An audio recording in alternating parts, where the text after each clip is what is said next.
Enigma sin resolver es una continuación de una serie de reportajes efectuados durante largos años en busca de los misterios españoles más sorprendentes, más insólitos y sobre todo con una característica que creo que lo hace importante o diferenciador. Todos los documentos, todas las historias están obtenidas y vividas desde el lugar de los hechos.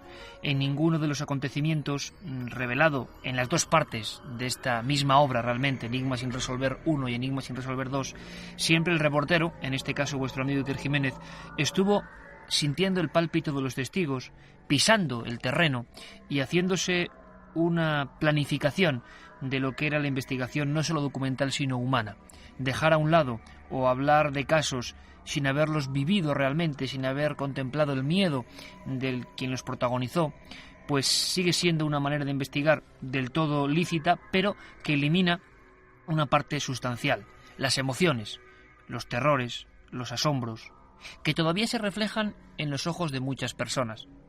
A lo largo de este libro, repleto de fotografías y de documentación, pasan muchas personas, muchas historias, muchas vivencias, cada una de ellas distinta. Son 13 documentos, 13 reportajes, 13 capítulos, y desde luego destacar algunos es siempre una tarea muy difícil. Cada uno puede ser más o menos espectacular para el lector, pero sin duda alguna, y esto os lo afirmo con conocimiento de causa, cada uno es distinto para el investigador. Porque quizá el caso es menos espectacular o nos puede gustar menos. Sin embargo, para el que lo ha buscado ha sido un reto mayor, ha sido más la dificultad hasta llegar al testigo, los vericuetos hasta obtener el expediente, el informe, el documento. Eso hace que cada uno tenga un valor distinto. Pero yo creo que vamos a aproximarnos mucho mejor a estas realidades sobrecogedoras, navegando por 3 historias. Hemos elegido 3 documentos, 3 expedientes X españoles, porque de eso se trataba, de hacer el mayor compendio documental de lo que se llamó expedientes X españoles. ¿Qué significaba esto? Pues significaba que no eran casos como otro cualquiera, sino que la policía, la Guardia Civil, las autoridades o las fuerzas de seguridad del Estado habían intervenido en esa investigación. Por lo tanto, para mí como periodista, eso era un aval de que el misterio había desafiado a todos, no solo a crédulos o incrédulos, sino a las fuerzas de seguridad que actúan para defendernos y para investigar. Lo que me encontré es que en la mayoría de las ocasiones, desgraciadamente, estos expedientes acaban perdidos, cuando no quemados u olvidados. Mi misión era rescatarlos. Vamos a empezar con uno de los casos que personalmente más escalofríos me ha hecho pasar en todos estos años. Ocurrió en una casa y eso siempre genera cierta pátina de inquietud, por no llamarlo de otra manera, porque cuando uno ve cosas en el cielo, investiga enigmas históricos, es algo ajeno. Cuando el fenómeno extraño ocurre en tu propio domicilio, en tu propia casa, en tu propia ubicación familiar, pues claro, la cosa cambia, lo sentimos como una amenaza. Estamos conviviendo, durmiendo, despertándonos con un fenómeno extraño.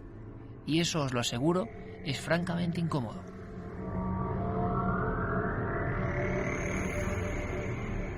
La otra realidad. Fenómenos extraños. Misterios sin resolver. Milenio 3. En la SER. Con los sonidos y la magia de la radio, este programa especial de Milenio 3 con Juan Antonio Merayo en la nave del misterio, vamos a intentar viajar a diferentes puntos del espacio-tiempo. Y no va a hacer falta mucho esfuerzo, porque los documentos creo que son asombrosos. 18 de noviembre, 1991. Una familia humilde del barrio madrileño de Vallecas llama a la policía, al 091, para que se persone en su propia casa. Es la calle Luis Marín, un distrito de gente obrera, trabajadores, que no pierden el tiempo con tonterías del más allá ni con historias de espíritus. Sin embargo, algo grave estaba sucediendo. Esa noche, la familia Gutiérrez Lázaro no era la primera que pasaba durmiendo, todos juntos, por cierto, en el salón de la vivienda. Un salón pequeño, conectado con un pasillo que salía hacia la salida. Es muy curioso porque Llevaban una semana prácticamente con colchones, sin poder entrar prácticamente en sus dormitorios correspondientes. ¿Qué estaba pasando? ¿Qué ocurría? Los testimonios son diversos. Al parecer, hay 2 extrañas muertes que jalonan la desgraciada trayectoria vital de esta familia, los Gutiérrez Lázaro. Primero, ellos hablan de la muerte del abuelo, de una persona que ellos retratan como alguien hosco, distante, seco.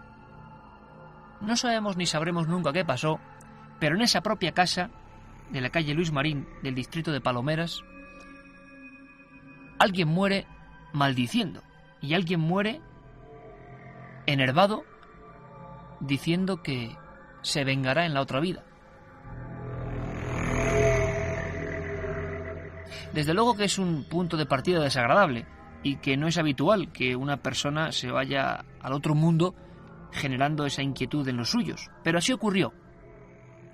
Lo que no se esperaba a la familia Gutiérrez Lázaro es que Estefanía, la hija de 18 años, empezase a jugar con el mal llamado pasatiempo de la Ouija, esa tabla compuesta de números y de letras de un abecedario en posición circular que proviene del más antiguo espiritismo y cuya etimología corresponde a las palabras francesas y alemanas que significan sí, oui, ya, Ouija. No sabemos tampoco qué ocurrió, pero Estefanía Gutiérrez Lázaro, 18 años, corpulenta, una chica normal, empezó a practicar este remedo del antiguo espiritismo de una manera sintomática, es decir, obsesionada por completo y haciendo o deshaciendo cosas según lo marcase esa planchette, ese vaso, ese rectángulo de papel que a veces era el abecedario donde se ponía a jugar, siempre en la misma habitación. Esto no pasaría de ser una leyenda urbana más, una historia de tantas que se cuentan, de no ser por la extraña muerte de Estefanía. Los doctores, los partes forenses que se corresponden y se identifican en este libro, en Enigmas II, demuestran que la muerte es súbita y extraña. Hay un colapso general, precedido parece ser de varios ataques epilépticos. Estefanía Gutiérrez no tenía antecedentes significativos de enfermedades nerviosas de este tipo. Ahora bien, está el parte frío de un forense que acude a la casa porque la niña muere en la casa, ni siquiera llega a ser hospitalizada. Y luego está el testimonio de su madre, de su padre, que afirman que hablaba con voz de hombre, que se contorsionaba de una manera terrible, que agredía a sus propios hermanos. Muere Estefanía, muere en una habitación cerrada, sin ventanas, con una serie de muñecas de porcelana que la velaron durante su inesperado óbito, y a partir de esa misma noche la familia identifica en el pequeño baño o aseo adjunto a la habitación una voz que una madre sabe siempre si es su hija o no. La voz la llama y dice mamá. Durante varias noches ocurre este fenómeno auditivo que llega a ser escuchado por toda la familia, por todos los miembros de esta familia, 5 personas que realmente se quedan sobrecogidos. Entran varias veces súbitamente empujando la puerta como para sorprender a alguien. No hay nadie, evidentemente. Repito que es una habitación completamente cerrada. A los pocos días, las 2 niñas de unos 12-14 años de edad que duermen en otra habitación adjunta a esa donde murió su hermana y en una litera, describen una de las apariciones más raras que yo he podido registrar, estando allí con ellos, hablando con ellos. Todo esto en una crisis de histerismo tremenda. La escena que me cuentan es la siguiente. Hacia las 3 de la madrugada, notan físicamente cómo se abre la puerta de su habitación. Ambas se despiertan como inquietas por algo que les ha advertido, y lo que observan, contemplan e incluso me dibujan en mi cuaderno de campo es lo siguiente: una figura humana completamente negra, calva, y que va arrastrándose por el suelo, serpenteando con el pecho en el suelo como si fuera una serpiente.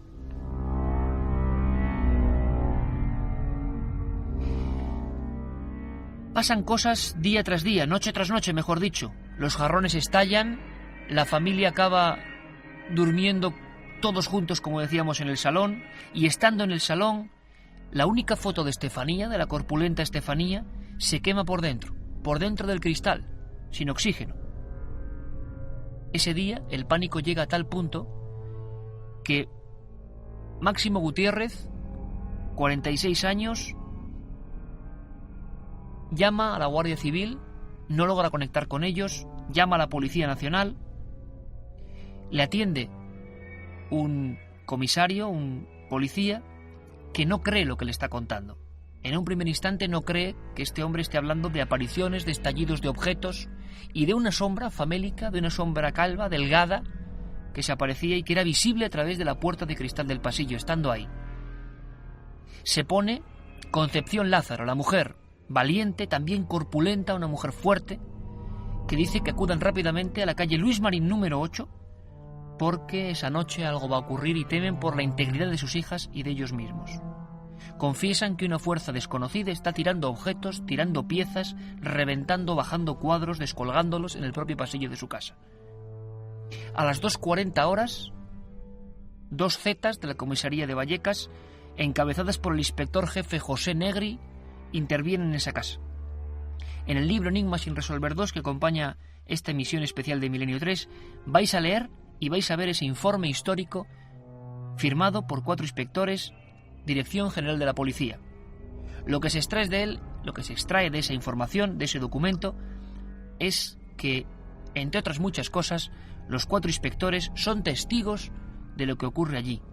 Las puertas de ciertos muebles se abren y se cierran de forma súbita e inexplicable, según aparece firmado en el informe por los 4, que llegan a desenfundar las armas reglamentarias, que escuchan una serie de voces y que en un momento dado, en el dormitorio de los hechos anómalos que antes hemos comentado, caen del techo, o mejor dicho del aire, sin llegar a ser del techo, algo que el Z2 identifica como babas, que en última instancia, antes de salir de la vivienda, contemplan cómo un póster es rasgado por una especie de garra de un lado a otro, y cómo uno de los policías asegura que un crucifijo adherido a la pared se ha girado y el Cristo se ha caído, se ha desprendido de él.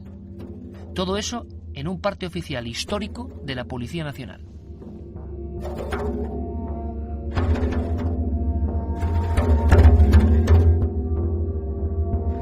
Un programa que se sumerge en el otro lado de la realidad. Milenio 3, con Iker Jiménez y todo su equipo en la SER. Como es lógico, en Milenio 3 quisimos escuchar la voz de los protagonistas de esta historia, de este genuino expediente X español, y que nos lo contaran ellos. Concepción Lázaro, la madre de esta muchacha desaparecida en extrañas circunstancias, con esta muerte tan horrorosa en aquel cuarto, y la que al final se acaba poniendo en el teléfono para que acuda a la policía, nos lo contó en una conversación inolvidable, llena de tensión. Ella fue la primera que empezó a escuchar la voz de mamá. Ella fue la que tuvo que coger el cuadro que se quemaba. Ella vio esa sombra, esa figura. Así fue, así transcurrió esa charla mítica. Concepción Lázaro, buenas noches. Hola, buenas noches. ¿Cómo estás? Pues mira, bien, ya pasó. Bueno, no sabemos si ha pasado. La cuestión es que el profesor Del Oso y el profesor Argumosa nos ha ayudado también muchísimo en estos casos, y bueno, pues nos hemos hecho caso a ello. Y por fortuna ha ido pasando un poco. Sí, exactamente. Aquellas horas tan dramáticas. Yo antes, cuando nuestra redactora Carmen Porter hablaba contigo, Concepción, una de las cosas a la gente que no recuerda esta historia o que no la haya escuchado, lo que más le puede impresionar es este informe que hemos leído, ¿verdad? Este informe real. Sí. La policía, recuérdenos, Concepción, a toda la audiencia de Milenio 3, ¿qué pasó aquella noche? ¿Llamaron ustedes a la policía y qué ocurrió? Bueno, llamó mi marido a la policía, como lo has resumido tú, y resulta que, bueno, pues vinieron y estuvieron en la habitación mía, en la de matrimonio, sentados encima de la cama, y nosotros aquí en el salón, a oscuras, para ver si se veía algo, cuando sintieron como una piedra aquí en la terraza. Bueno, pues se levantaron corriendo y vieron que, bueno, pues que no había nada, que no había nadie, ni nada de nada, y que bueno, pues era extraño. Pero en ese momento resulta que, bueno, pues la puerta del mueble bar se abrió sola, sin saber motivo ni razón. Y claro, pues en ese momento pues estaban con miedo de todo lo que estaba pasando y un policía sacó la pistola. ¿Llegó a sacar la pistola? Sí, ¿Apuntando a qué, Concepción? Apuntando a la puerta. Y bueno, pues luego descubrieron que no había nada en la puerta, que era increíble. Bueno, pues un policía se salió al pasillo de fuera del corredor y dijo que aquí en esta casa no volvería a entrar más. Claro, no había nadie a quien disparar, ¿no? Exactamente. Concepción, una cosa muy importante, y Sí. sé que para usted es duro recordar esos momentos, pero Sí. le aseguro que pueden ayudar a mucha gente Sí, que está sufriendo las mismas cosas y que no sabe ni a quién acudir y a veces callarse. El silencio es una Sí, cosa sí. terrible con estos casos. No, bueno, yo lo he dado, o sea, en televisión, en la radio, todo. Lo que pasa que bueno, pues cuando hemos salido en antena, resulta que hay muchas personas muy crueles y se han metido con mis hijos. Y ahora incluso, con el tiempo que llevamos, yo me he enfrentado a muchas personas, pero chicos de 18, 19 años, y que se han metido con el niño y le llaman fantasma. Realmente la gente es cruel cuando no entiende las cosas, Sí. porque su hija, Estefanía Gutiérrez Lázaro, 18 años, era practicante de la Ouija, ¿verdad? Sí, sí. ¿Qué ocurrió? ¿Qué ocurrió aquella noche en que ella dejó de vivir, por desgracia? Ay. Eso fue espantoso. Bueno, pues vino de estar con el novio en el parque. Cuando el novio se fue, estuvo cenando aquí el novio con ella, y bueno, pues se fue y ella me dijo, dice, mamá, me voy a la cama. Digo, vale, hija. Cuando nada más que acostarse, se puso encima de la cama, sentada, diciendo que le dolía mucho la cabeza y echando espuma por la boca. Cuando llamé a la doctora, me vino y me dijo que llamase a mi familia. Y le dije que por qué motivo. Y ella, antes de todas estas cosas, me hacía unas cosas muy raras, muy extrañas, se quedaba como en coma y empezaba a poner voces, digamos. Sí. Entonces yo le dije en una ocasión, digo, Estefanía, ¿ves algo, hija? ¿Ves a personas así? Y me decía que sí, que veía personas agarradas de la mano, todas, y que la estaban llamando, pero que ella no veía la cara. No veía el rostro. No, nada más que lo que es el cuerpo, y que la llamaban. Desgraciadamente, Concepción, lo decíamos en el informe, su hija fallece en la casa, ocurre un trauma tremendo para toda la familia, y a partir de ese momento empiezan a pasar cosas. ¿Qué les ocurría en su casa, en el barrio de Palomeras? ¿Qué ocurría? Pues nos tiraban los vasos, se movían las cosas, nos abría las puertas, y bueno, pues en resumidas cuentas, que incluso se ponía en el pasillo. ¿Llegabais a ver algo en algún momento, alguna figura? ¿Cómo era?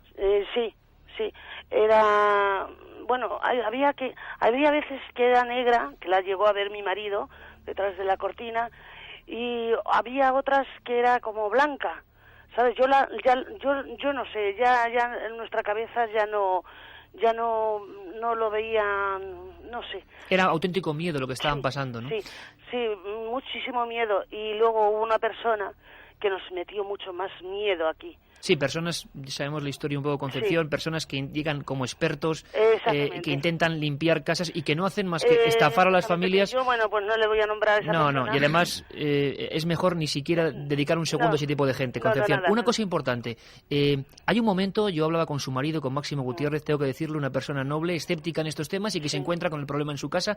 Yo pido a la audiencia, por favor, que se imagine la escena, una casa que yo he visitado absolutamente normal, el trauma de lo que ha ocurrido y que empiezan a pasar cosas aparentemente imposibles. Sí. Llegaron ustedes a dormir en el salón, toda la familia, aterrorizados porque en el mismo pasillo ocurrían cosas, ¿no, Concepción? Sí, exactamente, nada más que morir mi hija, bueno, pues decidimos de dormir en el pasillo porque los niños tenían pánico, tenían mucho miedo a todo lo que pasó, o sea, en el salón, perdón, tenía muchísimo miedo de lo que pasó a su hermana. Entonces dormimos en el salón unas noches cuando yo vi que, bueno, pues la puerta se abría. Y le dije a mi marido, digo, mira, un viernes que no trabajas, Digo, vamos a quedarnos aquí todos, a ver si puede ser de mi mente. Digo que yo eso, nos vamos a quedar todos aquí en el salón, lo vamos a comprobar a ver esto. Y cuando, pues sí, se abría la puerta, mi marido corriendo puso la mesa de mármol que teníamos y puso unos módulos que también teníamos y bueno, pues empujaba la mesa y empujaba los módulos. Delante de ustedes. Delante de nosotros. Durmiendo en el salón, este es el año bueno, 92. Esa noche estábamos despiertos, que no es que estábamos... No, es que estábamos despiertos y veíamos cómo empujaba la puerta y la abría. ¿Cuál ha sido el peor momento de toda esta larga historia, Concepción? Para usted, ¿cuál ha sido el momento más dramático que más miedo ha podido pasar con estos fenómenos? Pues el momento... Pues no lo sé, porque han sido todos, porque mira, te lo estoy contando y no se nos están pasando ahora cosas y a mí me se está poniendo el vello de punta. Hay una foto que yo guardo especialmente cuando estuve en su casa, Concepción, que usted me mostraba, que es impresionante, yo la recogí para uno de mis libros, y es la fotografía de su propia hija, la única fotografía de Estefanía, que empezó a arder dentro del cristal, sin oxígeno. ¿Qué pasó? Exactamente. Bueno, pues fue un domingo que íbamos a ir nosotros al cementerio, cuando por la noche, sin saber motivo ni razón, empezó a arder y tenía yo suelo de cintasol y tenía un tapiz, que ese tapiz ni salió ardiendo ni el suelo de cintasol salió a arder. Cuando entro yo por la puerta y digo, oye, ¿y la fotografía de mi hija? Digo, ¿dónde está? Cuando miro al suelo y estaba ardida en el suelo. Por dentro del cristal. Por dentro del cristal, que todavía la conservo. Sí. O sea que era impresionante. Fue una cosa fuera de serie. Y yo la oigo a mi hija que me llamaba, mamá. Y yo me volvía... ¿Y era la voz de su hija, Concepción? Sí. Y yo por la noche la oía decir, mamá. Y digo decía yo a mis hijas, ¿sois vosotras las que me habéis llamado? ¿Os pasa algo? No, mamá, nosotros no te hemos llamado. Y entonces ya me quedaba yo... pues sorprendida de La todo. policía Concepción estuvo aquella noche histórica para los temas extraños, 19 de noviembre del 92. No le dio ningún consejo, ¿verdad? ¿Qué iba a decirle la policía? No, nada más que llamase al investigador famoso. Y realmente no pudieron hacer absolutamente nada. Se fueron de aquella noche y no volvieron nunca más. No, en absoluto. Y más, los he vuelto yo a llamar y aquí a mi casa no han venido. Concepción, simplemente queríamos tener su testimonio, decirle que estamos con ustedes para cualquier cosa que nos necesiten y que su testimonio es muy importante para mucha gente, como veremos hoy, que están viviendo esas cosas y no saben ni a qué acudir. La información puede ser el primer arma para combatir esto. Sabemos que no está pasando ya nada en su domicilio, que se ha matigado todo y les deseamos de corazón que eso sea así para siempre. Yo le dije al profesor Jiménez del Oso una vez que se me había puesto las bombillas blancas por dentro con humo, cuando me dijo, dice, tírala por el balcón, dice, tírala cuando no haya nadie por el balcón. Eso es lo que hice y ya no se han vuelto más a poner. Este señor, como el otro, me han ayudado muchísimo. Lo sabemos, Concepción. Gracias. Se lo agradecemos mucho de corazón y ayuda a mucha gente que está pasando ahora mismo, y hoy conectaremos con ellos, escenas de este tipo. Muchas gracias y que de verdad nada vuelva a soliviantar a su familia. Un abrazo. Muchísimas gracias. Adiós. Tenemos todas las respuestas delante de nosotros. Ahora, solo tenemos que entenderlas. Milenio 3, en la SER.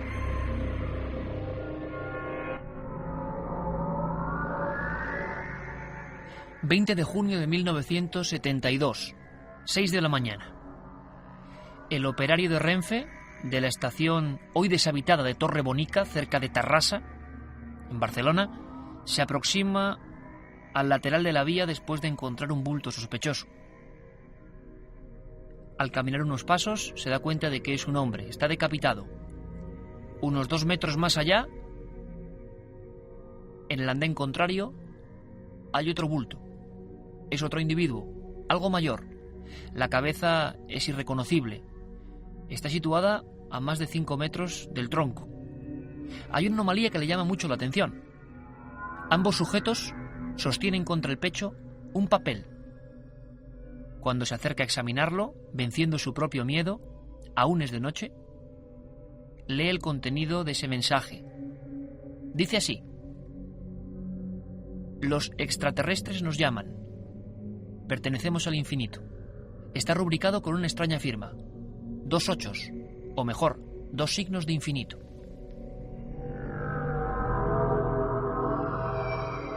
Esta macabra recreación del suceso ocurrido en Tarrasa fue un auténtico bombazo para la historia de la ufología o de los estudios relacionados con los ovnis. Era una ciencia, entre comillas, o una afición naciente en aquella España que empezaba a barruntar ciertos cambios y empezaba a convulsionarse con nuevas creencias.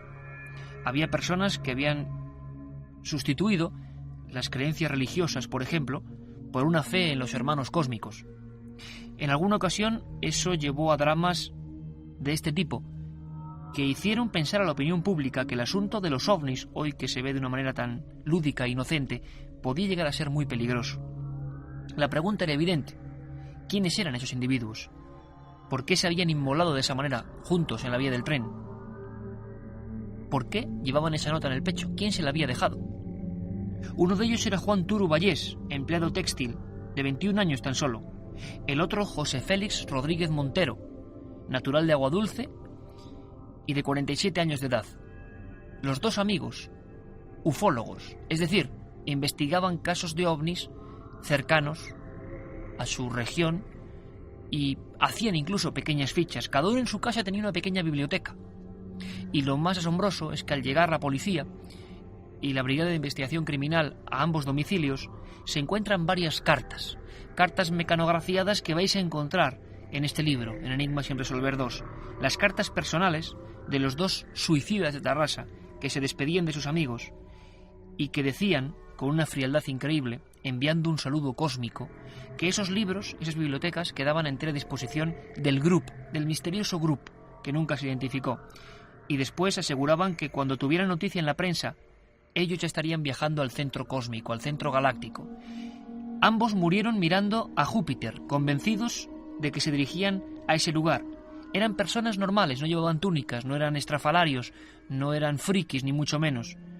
Trabajaban en fábricas, tenían esa afición, y un día, por algo que no podemos comprender, llegaron a la conclusión de que su hora de partida estaba próxima.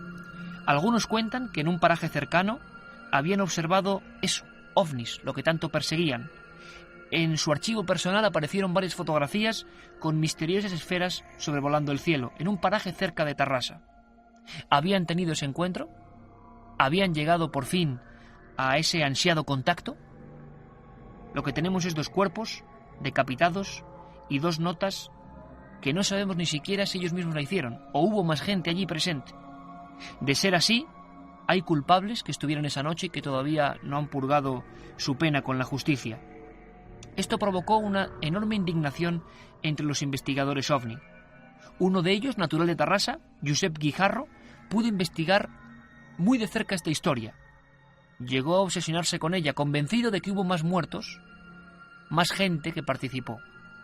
En ese mismo apeadero, hoy deshabitado, en ese mismo lugar, en ese mismo andén, hubo 13 suicidios más, entre 1972 y 1978.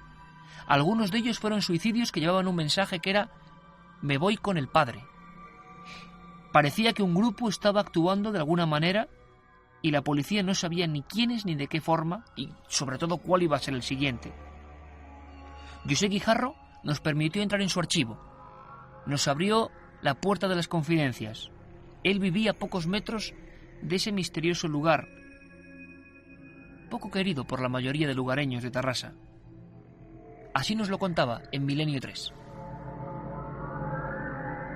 Yo todavía no me lo explico, porque, como bien sabes, José Félix Rodríguez Montero, que era el mayor en edad, y Joan Turu Vallés se conocieron a raíz de un anuncio publicado en Algo, y en menos de 3 semanas terminaron juntos sus vidas en los raíles de la vía del tren. Algo muy importante debieron de vivir, o algo muy trágico tuvieron en lo que verse envueltos para que, si realmente se suicidaron, pusieran ellos de motu propio fin a sus vidas de esta manera, especialmente cuando ambos dos tenían puntos de vista, pareceres tan radicalmente distintos el uno y el otro. Me explico.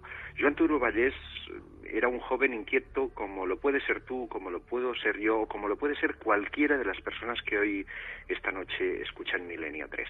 Así era Joan Turballés, que destacó especialmente por relacionarse con un centro, todavía existe hoy, el Centro de Estudios Interplanetarios de Barcelona, y estuvo recabando sobre todo mucha información en una zona que entonces llamaba la atención. Tú también la conoces, se trata de las Concas de Tivisa, una árida zona cercana a Mora de Ebro, en la que se especulaba con la posibilidad de que pudiera existir una suerte de base extraterrestre. José Félix Rodríguez Montero, por su parte, también tenía muchísimas inquietudes, pero le superaba en edad, 47 años, y este hombre llevaba tras sus espaldas un bagaje excelente de inquietudes. Había entrado en un seminario católico, no viendo suplidas un poco sus inquietudes personales, acude a la religión evangélica y está durante muchos años y adquiere una amplia notoriedad, siendo incluso pastor. Aquello no termina de casarle, acude a Sevilla y a otros lugares entrevistándose con el padre López Guerrero, asiste a los trances al Papa Clemente y nace su inquietud por el fenómeno OVNI y por las visitas extraterrestres. Es un hombre tan enigmático que sus amistades íntimas le llaman el venusino, y no les faltaba nada de razón, porque según pude constatar, él mantenía no solo contacto abierto con lo que creían inteligencias del espacio, sino que además tenía una buena colección de fotografías de los alrededores de Tarrasa, concretamente en un punto kilométrico de esa misma vía, situado más hacia Sabadell, en la que había podido incluso captar ovnis diurnos. Milenio 3, en la SER. Esas fotografías siguen siendo un misterio. ¿Esos ovnis llevaron a los suicidas a creer que era el punto de partida? ¿Quién sabe? Lo cierto y verdad es que durante años ocurrieron cosas por imitación o porque había una señal de un grupo que nunca se identificó, realmente trágicas. En la serie de libros Enigmas sin resolver vais a encontrar todos los documentos. Y en esta segunda parte, una secuela de este caso que a mí me conmovió.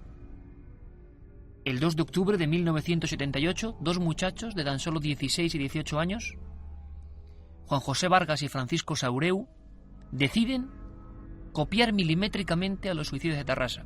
Y lo hacen de una manera increíble. También se apean en otro lugar abandonado, Artesa de Lérida. También escriben una serie de mensajes que aparecen desperdigados. En este caso, ambos muchachos, 16 y 18 años, llegan a tal frialdad que días antes regalan a sus compañeros de colegio compases, escuadras, cartabones, con una sonrisa en los labios, diciendo: no os preocupéis, ya no lo vamos a necesitar más. Fui a Lérida y efectué un seguimiento de las últimas horas de estos muchachos y acabé realmente impresionado. En una de las vías principales de esta ciudad catalana, ellos pasan el tiempo escribiendo nerviosamente el día de su muerte y desaparición. Consumen 12 cafés cada uno.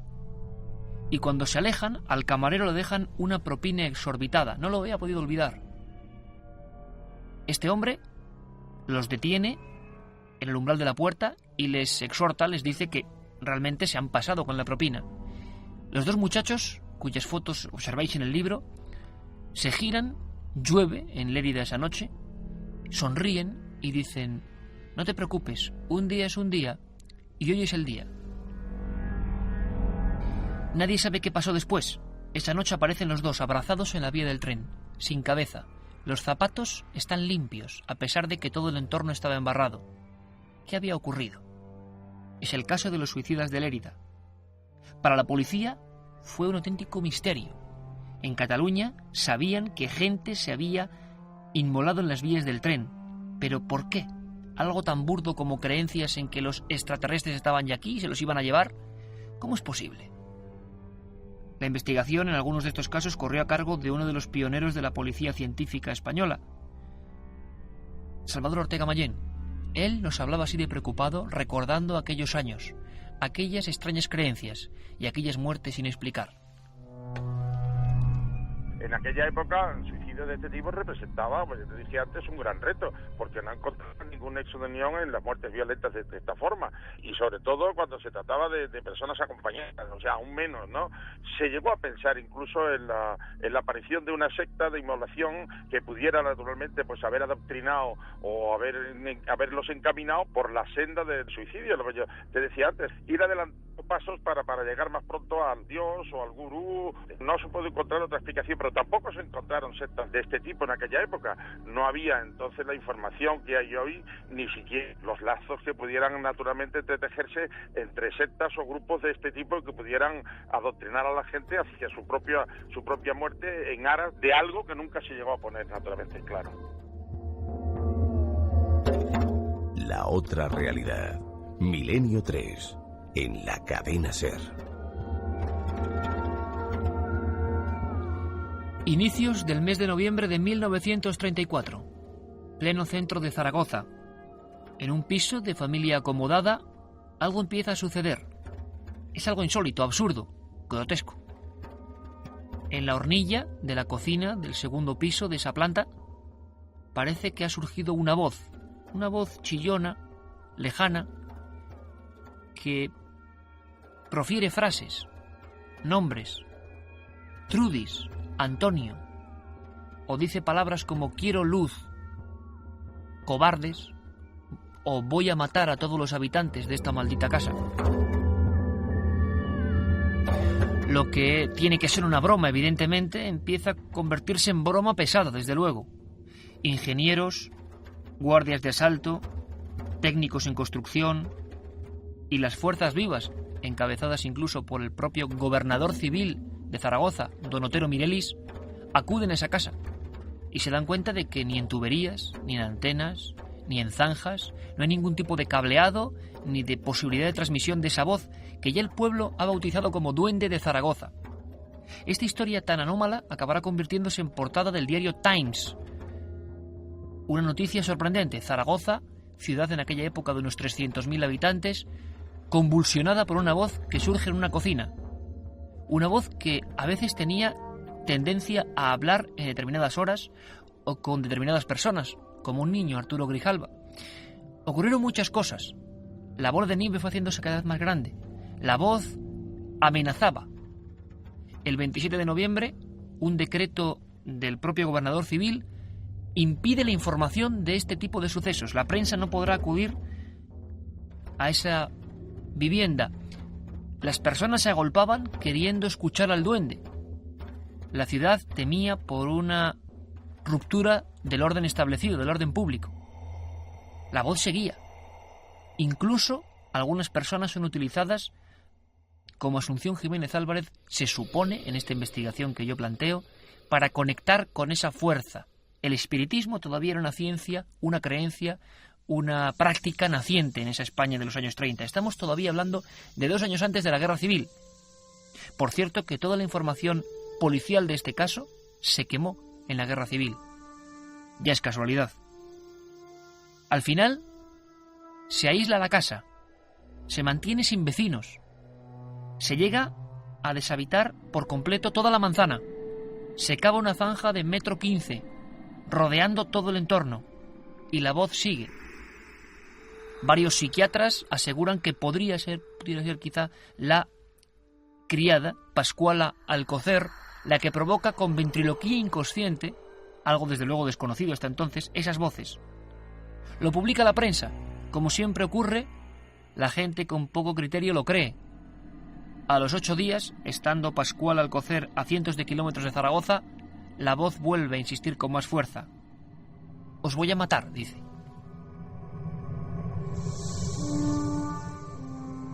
Para que os hagáis una idea de la repercusión que tiene el asunto del duende a nivel de prensa, con la irritación de las autoridades que no pueden poner veto a, desde luego, un bromista, pero un bromista escurridizo, hicimos en Milenio 3 un recordatorio de algunas píldoras interesantes.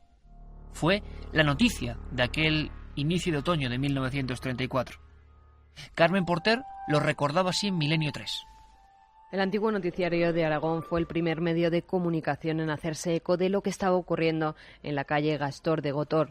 Posteriormente, entre el 15 y el 22 de noviembre, el diario Heraldo de Aragón publicó extensos artículos sobre los extraños fenómenos que se estaban produciendo en el edificio. El resto de España no tardó mucho en hacerse eco de las andanzas del duende y el periódico o diarios de corte político como El Sol o La Nación comenzaron a publicar una serie de reportajes que coparían gran parte de los rotativos durante más de un mes y medio. Jornada a jornada iban aportando las nuevas informaciones de las que lograban hacerse eco e incluían en sus portadas 2 despachos telegráficos, el de las 9 de la mañana y el de las 11:30 de la noche. Continuamente periodistas de estos y otros medios se apostaban a las puertas del edificio embrujado. También revistas que centraban su información en la imagen hicieron decenas de especiales. Crónica, estampa y fotos causaron una gran sensación publicando las fotografías de los principales testigos y vecinos del inmueble. El caso impactó tanto en la sociedad de la época que noticiarios cinematográficos internacionales como la UFA alemana y la Fox enviaron a sus corresponsales a cubrir tan curiosa noticia. En el Ayuntamiento de Zaragoza comenzaron a recibirse misivas en las que miles de personas aseguraban ser el duende. En la estafeta de correos los empleados se quejaban, ya que se recibieron 11.000 cartas, algunas de ellas con remitentes estrafalarios, tales como a la ciudad fantasma o direcciones del tipo Callejón de los Lamentos. Incluso hubo cartas de amor dirigidas al duende y misivas llegadas desde Portugal, Alemania o Londres. El caso del duende de Zaragoza se hizo tan famoso que los empresarios más avispados en los negocios comenzaron a fabricar todo tipo de artículos. Radios duende, la radio que escucha el duende, decían, goma de mascar duende, harina el duende de Zaragoza.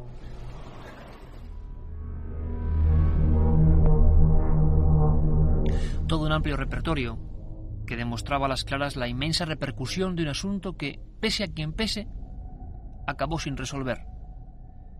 El primer expediente X español genuino, quizás sí.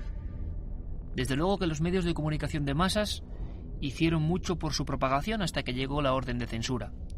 Casi siempre ocurre lo mismo y en estos casos de Enigmas 2 lo vais a ver perfectamente. No puedo privaros, eso sí, de un documento que creemos excepcional. En aquel programa especial de Milenio 3 no solo pudimos disfrutar de una excepcional dramatización efectuada por el equipo de producción de la cadena SER, recreando, viviendo, sintiendo lo que pasó en aquella casa del corazón de Zaragoza en 1934, sino que también hubo entrevistas especiales.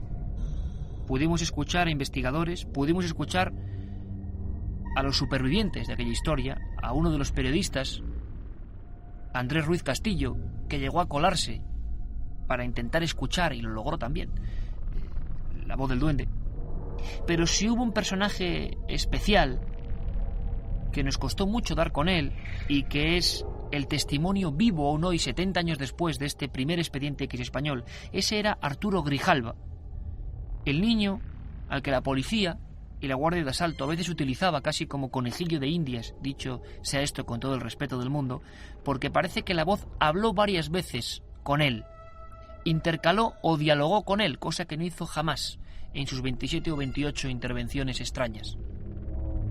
Arturo Grijalva tenía todavía el susto en el cuerpo de alguna manera cuando se le recordaba esta historia, y nos lo contaba de una manera franca, directa, como si no hubiese pasado el tiempo, como si de algún modo su memoria viajase hasta aquella vieja cocina y hasta aquella hornilla de donde surgió durante un tiempo un misterio inexplicable. Vamos a terminar con esta conversación que fue para nosotros realmente gratificante. Era como recuperar un trozo de la historia desconocida. Por otro lado, solo apuntar que aquel edificio acabó siendo derruido.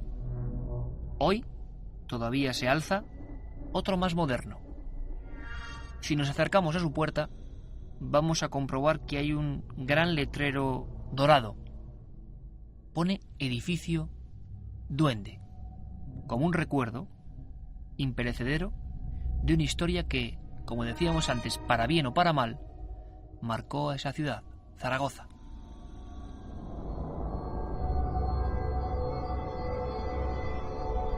don Arturo Grijalva. Buenas noches. Hola, buenas noches. ¿Qué tal? Oye, Arturo, imagino que inolvidable, ¿no? Cuando yo le pregunto por lo que ocurrió en aquella casa Gascón de Gotor número 2, sí. No sé, ¿qué le viene a la memoria en ese momento? Pues me viene a la memoria pues una situación que para mí era casi de risa, como niño, y para los demás se ponían la cara blanca, se quedaban blancos cuando contestaba el duende. O sea, las personas mayores sufrían más que yo, en una palabra. Llegó a dialogar usted, según aparecen algunos documentos de la época, con esa voz, ¿no? Sí. Logré hablar, vamos. Mi difunto padre, pues estando allí toda la familia y los varios adivinos que había, uno de París, otro de Londres, gente que había ido allí, y la policía, los guardias de asalto entonces, pues entonces le dije a mi papá que era muy tarde, ya le digo, vámonos papá, vámonos a la cama, que este tío es un chalao. Y él me contestó con una voz de ultratumba que ahora la reconozco, antes no me di tanta cuenta, chalao no, pequeño. O sea, chalao no. Pequeño. Qué bueno, porque fue usted el único que de alguna manera tuvo un toma y daca con esa voz, ¿no? A las demás personas como que, bueno, no... No, mi difunto padre también, porque es que en realidad nosotros, cuando empezó el día que empezó el duende, no vivíamos en el piso del duende, vivíamos en el piso de encima. En el piso del duende vivían los dueños, los Palazón. Los Palazón. Pero la mañana, que a las 7 de la mañana empezó una carcajada enorme por toda la casa, riéndose, ja, ja, ja, ja. De los 9 pisos vivíamos en 4 o 5, los demás estaban vacíos, puesto que la casa era nueva. Y entonces pues empezó una risa, unas carcajadas, que todos salieron a la escalera, al que pasaban, las señoras en camisón, con una bata, los hombres iguales, y entre ellos los dueños de la casa, jaja, riéndose de todos. No decía nada más que risa, reírse. Solo risa, don Arturo. Solo risa, no empezaba a hablar ya con nadie. Y claro, los Palazón, estos señores, pues al otro día cogieron un coche y se marcharon. ¿Y cómo recuerda la voz? Sobre todo varonil. Yo recuerdo que era una voz de un hombre, para mí de un hombre, que ahora digo muy tenebrosa la voz, de esas voces que salen, ya uno pequeño, como un poco, valga la vulgaridad, de ultratumba, ¿no? Una cosa rara. Nadie daba con la cuestión, nada, porque es que hicieron las 1000 pruebas. La casa estaba sola, era una construcción en una esquina, que eran unas calles nuevas. Hicieron una zanja de 1 metro alrededor de profundidad de toda la casa por ver si había unos cables o algo que llegara ya a algún altavoz, cosa que yo ahora digo, pero serían burros, y entonces la técnica de auditiva estaba en pañales, estábamos con galena, casi. Era absurdo, ¿no?, pensar en una y luego una voz amplificada se nota de una voz amplificada a una voz natural directa. Yo lo puedo decir porque como he sido también técnico en Radio Zaragoza durante varios años... O sea, conoce precisamente el mundo del sonido. Lo que es el sonido. Y además compañero en Radio Zaragoza. Sí, precisamente. sí. Qué feliz coincidencia. Don Arturo, y otra cosa importante, ¿cómo eran aquellas noches cuando ya el fenómeno se había producido? No sé, usted como un niño con sus hermanos, ¿cómo lo vivían? ¿Qué les contaban sus padres? ¿Dormían en aquella misma habitación o qué ocurría? No, nada, ya hacemos una vida normal. ¿Y qué les dicen? ¿Cuál es el argumento que al final les ponen a ustedes, digamos, como solución a todo esto? Al final, ¿qué...? No hay ningún argumento. O sea, ¿no hay ningún culpable? ¿No se descubre a nadie? Yo me he enfrentado con problemas aquí muy gordos. ¿Qué le decían los comisarios a usted? ¿Qué recuerda, Arturo?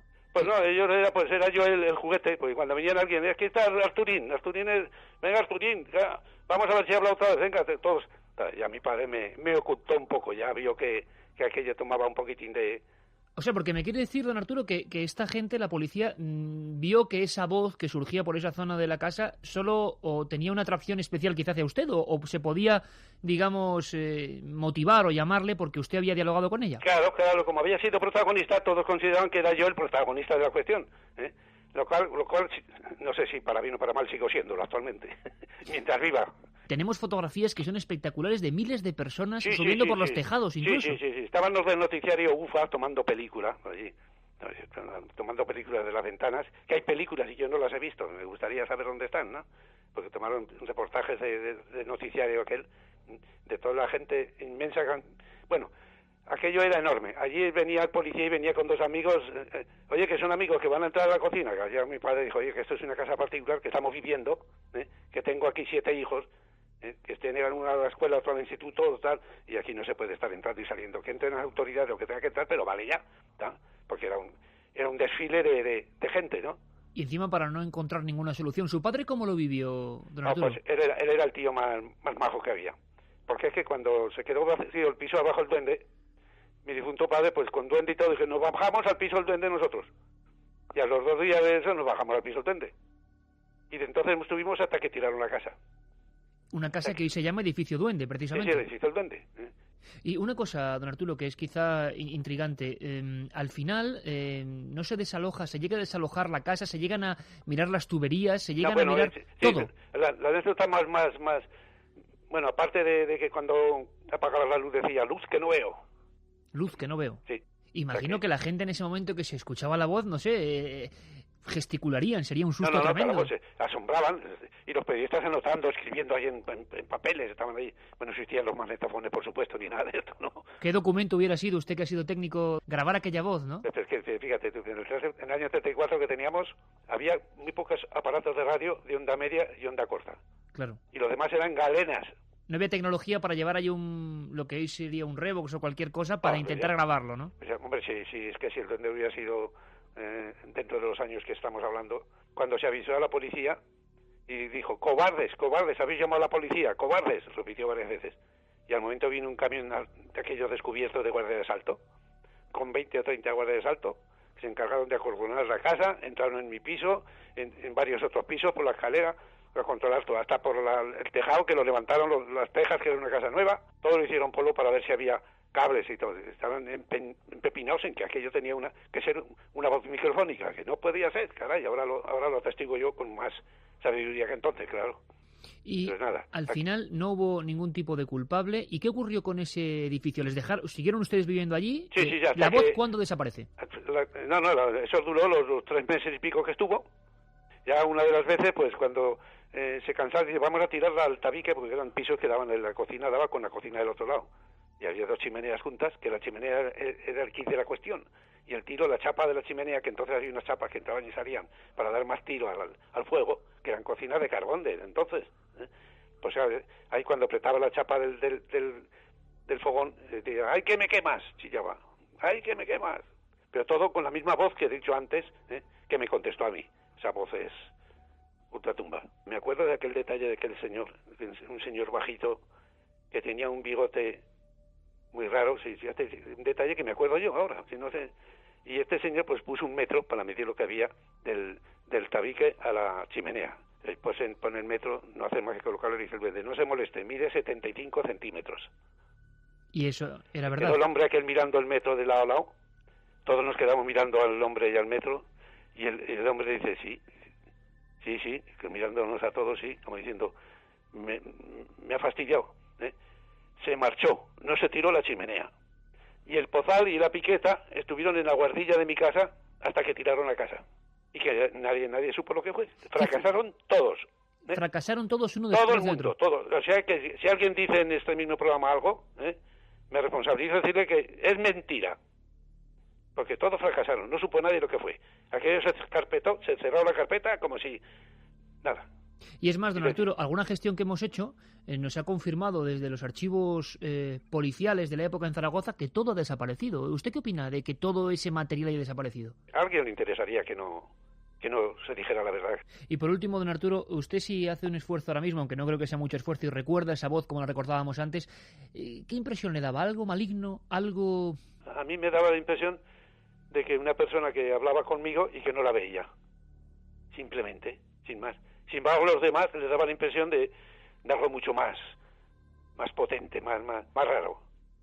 Tremendo, menuda experiencia. Le agradecemos muchísimo, don Arturo, que para amigos de toda España haya recordado estas vivencias que son suyas y que lo convirtieron en un personaje clave, ¿no?, en la época. Sí, oye, la verdad es el argumento total. O sea, aquí no cabe decir que a mí me lo ha dicho fulano, que yo lo he vivido.